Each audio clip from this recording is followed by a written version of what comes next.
рахмат, кутмандуу күнүңүздөр менен. Урматтуу бүгүнкү ошо этностан маданий борбору уюштурган жакшы бир самалыкка ошо Кара Кыргыз автономия облусунун 100 жылдыгына арналган жана ушул Кызыл Суу Кыргыз автономия облусунун 70 жылдыгына арналган иш-чаранын катышуучулары.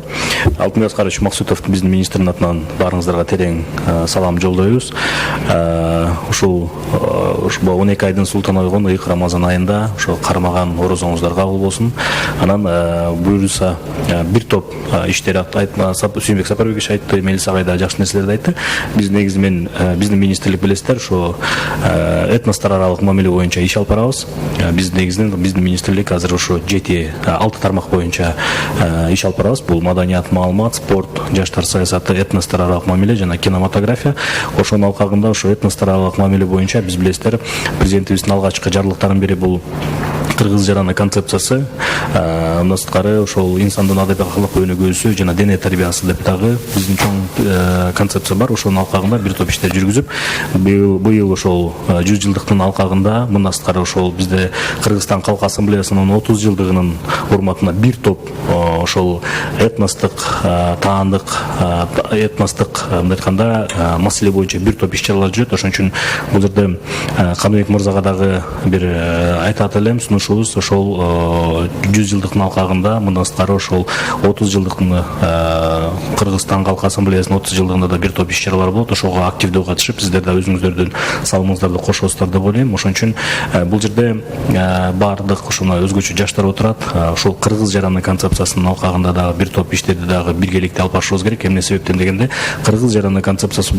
бул биринчи кезекте мамлекеттин коопсуздугу жана мамлекеттин бүтүндүгү болуп саналат. Ошон үчүн ушул концепцияда кандай гана этностун өкүлү болбосун, ошол концепцияга камтылган өзүнүн тилин, өзүнүн салтын, өзүнүн динин, этностук таандыгына карабастан бирдей ишти жүргүзө турган бир чоң бул концепция. Ошон үчүн ушул концепциянын ишке ашыруу багытына дагы ушул бүгүнкү иш-чарадагы дал келип отурат. Ошон үчүн Каныбек мырзага маданий борбордун жалпы кызматкерлерине терең ыраазычылык каалап айтып, ошол иштериңерге ийгиликти каалайбыз. Ошо буга чейин дагы этностан маданий борбор менен дагы биз маданият министрлигинде бир топ жыйындар болуп, ошол этностандын ичиндеги ошо ар түрдүү жана алты мамлекеттен ошо келген биздин этникалык кыргыздар менен мындай бир топ маданий иш-чараларды уюштуруп келебиз. Буга чейин да билесиздер, былтыр Кыргызстандын тарыхында биринчи жолу президентибиз маданият тармагына бир топ акча бөлдү. Эгерде 23 жылы же 22 жылы маданият министрлигинин бюджети 2,5 миллиард болсо, 23 жылдын жыйынтыгы менен жалпысынан 7,5 миллиард болду. Бул 5 миллиард сомго көбөйдү дегенди кабар берет. Ошондуктан андан сырткары кошумча президентибиз ошо 700 миллион сом акча бөлүнүп, ошол Каныбек мырзага жана этностон маданий борборуна да айта кетем, бул ошо жана социалдык заказ деп коебуз. Ошол 700 миллиондун ичинде бир топ ошол Кыргыз жараны концепциясынын алкагында иштерди аткарганга да бир жакшы мүмкүнчүлүк шарт болот. Ошон үчүн мына жаштар биякта турат. Өзүңүздөрдүн бир кандайдыр бир креативдүү, бир демилгелүү, мындай айтканда оюңар, пикирлериңер, жумуштарыңар болсо, ошону ишке ашырганга да бир мүмкүнчүлүк.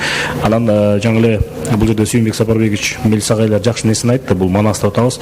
Манасты башка этностун өкүлдөрүнө жалпак жөнөкөй тил менен же болбосо башка тилде, ошолордун тилинде өзгөчө, бул орус тилинде бир жакшы деңгээлде жеткирүүдө бир биз атайын контент даярдашыбыз керек. Бул боюнча дагы ушу маданият министрлиги ушу аудио-визуалдык контентти даярдоо боюнча да бир топ жумуштарды жүргүзүп атат. Ага дагы ушу этностон маданий борборундагы кызматкерлер катышып, бир топ өзүңүздөрдүн дагы баягы салымыңарды кошсоңор болот деп ойлойм. Анан былтыр жылдын жыйынтыгы, жылдын акырында ошол билесиздер, бизде Шайырбек Абдрахман агайларыбыз, дагы башка ошол биздин кыргыз тилинде жанагындай контентти даярдаган Тентек деген жана продакшн мекемелер бар. Ошол Сүйүнбек Сапарбековичтин тапшырмасы менен биз былтыр мисалы Шайырбек Абдрахманга 1 миллион сом бердик. Анткени ошол биздин кыргыз тилди Манасты даңазалап, Манасты жеткирүүдө өзүнүн баягы жарандык, атуулдук өзүнүн баягы милдетин аткарып аткандыктан ошол бизде маданият министрлиги тарабынан бир кандайдыр бир жардам болсун деп. Ошон үчүн эгерде мына биякта жаш балдар, улан кыздар отурушат, эгерде силерде дагы ошондой бир жакшы бир аруу тилек болуп, жакшы ой болсо, биз маданият министрлиги сиздер менен иштешип, кол кабышканга да биз даярбыз. Көңүл буруңуздарга чоң рахмат.